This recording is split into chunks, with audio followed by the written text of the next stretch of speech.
War, is a very brutal business. The soldiers fighting there in the toughest situations, they need support. They can't fight on an empty stomach or without bullets. That's where supply chains come in. Think of them as hidden lifelines. Without these lines, even the bravest army will break. These supply routes decide if you stay in the fight or face defeat. Imagine you're on a tough trip, deep in a thick forest. You'd need food, water, and tools to get out of there. In war, this is 1,000 times more intense. Soldiers need a constant flow of essential stuff. We're talking about food, water, ammunition, medical supplies, and fuel. These aren't luxuries.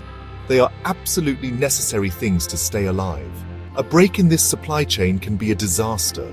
You can't say enough about how important these supply lines are. They are the backbone of any military operation.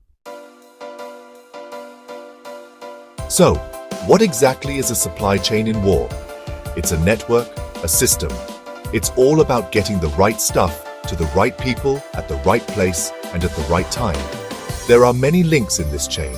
It starts way back, maybe at the factories where bullets are made, or the fields where food is grown.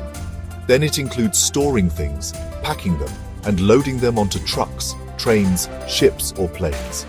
The last, and often most dangerous part, is getting them to the soldiers who badly need them. Every part of this chain must work together perfectly smoothly, like a well-oiled machine. If even one link in that chain breaks, the results for the soldiers who depend on it can be very serious. India has seen its share of tough conflicts too, and in every one, supply chains have played a huge role. Let's look at the 1965 war. The land was very challenging, and it took an incredible effort to get supplies to the front lines in areas like Kashmir.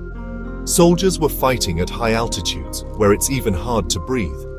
Getting food, ammunition, and warm clothes up those mountains was a giant job.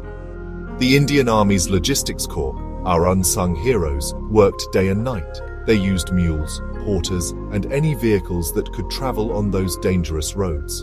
The 1999 Kargil War was another extreme test.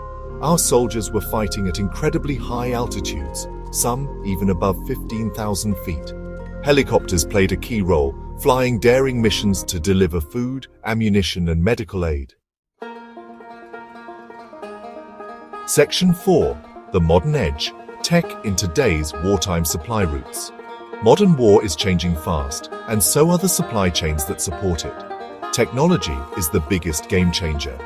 Think about artificial intelligence or AI. AI can help predict where certain supplies will be needed, even before the soldiers on the ground realize it. Then there's GPS and real-time tracking. Now, with GPS, we can track shipments every step of the way. Modern equipment also plays a very big part. Drones are quickly becoming more important. They can deliver small, important packages like medicine or spare parts right to isolated units.